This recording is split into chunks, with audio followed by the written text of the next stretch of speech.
को नमस्कार। आज इतवार है। हर हफ्ते हम लोग इतवार के दिन सब लोग दिल्ली के लोग बैठ के तय करते हैं कि लॉकडाउन को आगे बढ़ाना है कि नहीं बढ़ाना, बढ़ाना है तो कितना बढ़ाना है। अभी जो मौजूदा लॉकडाउन है वो कल सुबह 5 बजे ख़त्म हो रहा है। आज फिर से हम सब दिल्ली के लोगों को तय करना है कि लॉकडाउन बढ़ना चाहिए या नहीं बढ़ना चाहिए, अनलॉक होना चाहिए नहीं होना चाहिए। हम सब लोगों को मिलकर ये तय करना है। अप्रैल के महीने में जब ये सेकंड वेव पूरे देश के अंदर आई थी, इतनी खतरनाक वेव थी, दिल्ली सबसे पहला राज्य था जिसने, हम सब लोगों ने ये देखा कि ये वेव बहुत खतरनाक है और सबसे पहले लॉकडाउन देश के अंदर दिल्ली में लगाया गया। उस वक्त ऐसा लग रहा था जब ये वेव आई थी और इतनी तेज़ी से केसेस बढ़ रहे थे कि पता नहीं ये वेव कितने दिन चलेगी, इस वेव से जीत पाएंगे नहीं जीत पाएंगे, कैसे होगा, क्या क्या होगा। लेकिन एक महीने के अंदर 20 अप्रैल को हम लोगों ने लॉकडाउन लगाया था। लगभग एक महीने के अंदर आप सब लोगों के, दिल्ली के लोगों के अनुशासन और दिल्ली के लोगों की मेहनत और संघर्ष की वजह से आज कोरोना की ये वेव जो कि सबसे खतरनाक थी अभी तक, ये कमज़ोर होती नज़र आ रही है। मैं ये नहीं कहूँगा कि हमने युद्ध जीत लिया है, अभी काफ़ी बाकी है, लेकिन अब हम, ऐसा लग रहा है कि इसके ऊपर काबू पाते हुए नज़र आ रहे हैं।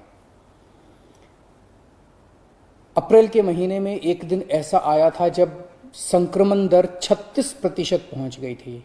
यानी कि 100 लोगों की हम टेस्टिंग करते थे तो 36 लोग उसमें पॉजिटिव मिलते थे।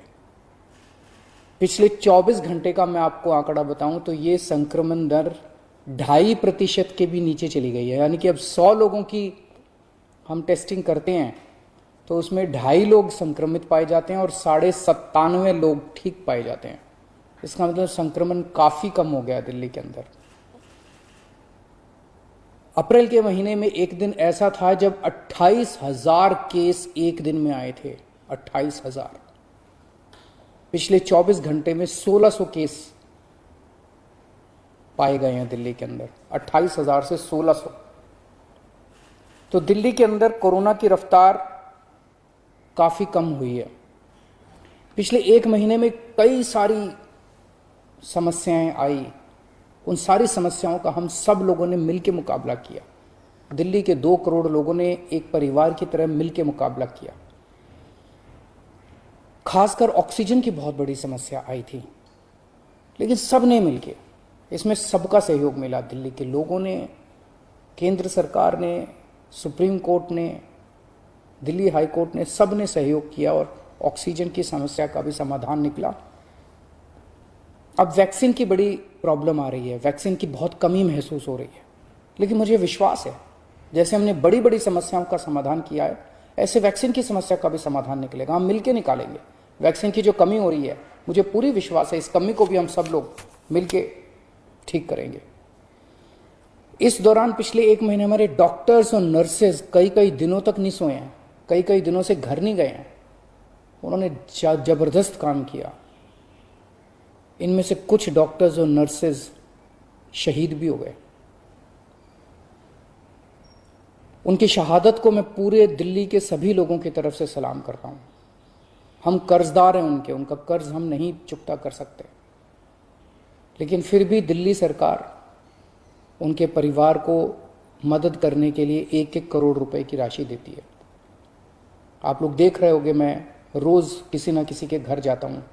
ऐसे किसी व्यक्ति, ऐसे किसी डॉक्टर, नर्स या ऐसे किसी के घर जो शहीद हो गए, उनके परिवार को मैं खुद जाके मिलता हूँ और उनको 1-1 करोड़ की राशि दे के आता हूँ।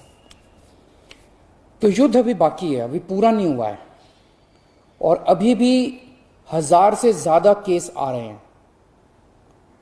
तो पिछले 24 घंटों में मैंने खूब लोगों से पूछा क्या करना चाहिए। जो भी निर्णय होगा हम मिलके लेंगे, दिल्ली के लोग मिलके निर्णय लेंगे। तो एक आम राय ये बन रही है लोगों की कि 1 हफ्ते के लिए लॉकडाउन और बढ़ा देना चाहिए, क्योंकि अभी अगर लॉकडाउन खोल दिया और जो कुछ हमने पिछले 1 महीने की इतनी कड़ी मेहनत, संघर्ष और त्याग की वजह से पाया है, कहीं वो खत्म ना हो जाए। तो सबकी आम राय ये है कि एक हफ्ते के लिए और लॉकडाउन खोल देना चाहिए। तो दिल्ली सरकार ने ये निर्णय लिया है कि 1 हफ्ते के लिए लॉकडाउन और बढ़ाया जा रहा है। अगले सोमवार 31 तारीख की सुबह 5 बजे तक के लिए लॉकडाउन बढ़ाया जा रहा है। अगर केसेस के घटने का सिलसिला इसी तरह से जारी रहा अगले 1 हफ्ते भी, मेरा आप सब लोगों से अपील है, निवेदन है, जैसे आपने अभी तक सहयोग किया, आपने अभी तक कठोर अनुशासन का पालन किया, लॉकडाउन को फॉलो किया, इसी तरह से आप आगे भी जारी रखेंगे, कोरोना के नियमों को आगे भी फॉलो करेंगे, अगर इसी तरह से केसेस के कम होने का सिलसिला जारी रहा तो 31 तारीख से फिर हम अनलॉक की प्रक्रिया चालू करेंगे। एकदम से अनलॉक करना ठीक नहीं रहेगा, तो वो भी धीरे धीरे कुछ गतिविधियों को 31 तारीख से फिर हम खोलना चालू करेंगे। लेकिन अभी सबकी राय के मुताबिक, मैं दिल्ली के लोगों की राय के मुताबिक 1 हफ्ते के लिए हम लोग लॉकडाउन और बढ़ाने जा रहे हैं। इस वक्त हमारी सबसे टॉप प्रायोरिटी है कि किस तरह से दिल्ली के 2 करोड़ लोगों को वैक्सीन जल्द से जल्द लगाई जा सके। हमने दिल्ली में सारी व्यवस्था बना ली है कि 3 महीने के अंदर दिल्ली के सब लोगों को हम वैक्सीन लगा सकते हैं, लेकिन वैक्सीन की कमी है, पूरे देश के अंदर कमी है। कहा जा रहा है कि तीसरी वेव आएगी। हमें तीसरी वेव का पूरी शिद्दत के साथ तैयारी करनी है। तो हमारी पहली प्राथमिकता तो ये है कि वैक्सीन लग जाए। अगर वैक्सीन लग गई तो शायद तीसरी वेव ना आए। अगर वैक्सीन सबको लग गई तो शायद तीसरी वेव से हम लोग बच सकें। तो एक तरफ तो हम सबको वैक्सीन लगाने की तैयारी कर रहे हैं, जल्द से जल्द लगाने की तैयारी कर रहे हैं, सबके सामने कोशिश कर रहे हैं कि जहां से भी हो सके, केंद्र सरकार से, दूसरी कंपनियों से भी, सबसे मैं खुद बात कर रहा हूं, जितनी विदेशी कंपनियां हों चाहे भारत की कंपनियां हों, कि कैसे हम ज़्यादा से ज़्यादा वैक्सीन लगा सकें। कोई चाहे कितने रुपए में वैक्सीन दे दे दिल्ली के लोगों के लिए, चाहे हमें अपना जितना भी बजट खर्च करना पड़े दिल्ली के लोगों के लिए वैक्सीन लाने के लिए, हम खर्च करने के लिए तैयार हैं। कहीं से दिल्ली के लोगों के लिए, अपने लोगों के लिए वैक्सीन मिल जाए। तो एक तरफ हमारी ये तैयारी चल रही है, और दूसरी तरफ खुदा ना खास्ता तीसरी वेव आती है तो हम उसकी सारी तैयारियां कर रहे हैं। कितने बेड जरूरत पड़ेगी, कितने और आईसीयू बनाने की जरूरत है, कितनी और ऑक्सीजन की जरूरत है, ऑक्सीजन टैंकर खरीदने की जरूरत है, ऑक्सीजन के स्टोरेज टैंक बनाने की जरूरत है। ये सब तैयारियां वो भी साथ साथ चल रही है। लेकिन भगवान ना करे कोई तीसरी वेव आए, भगवान करे कि सब लोग सुख, शांति और स्वस्थ रहें।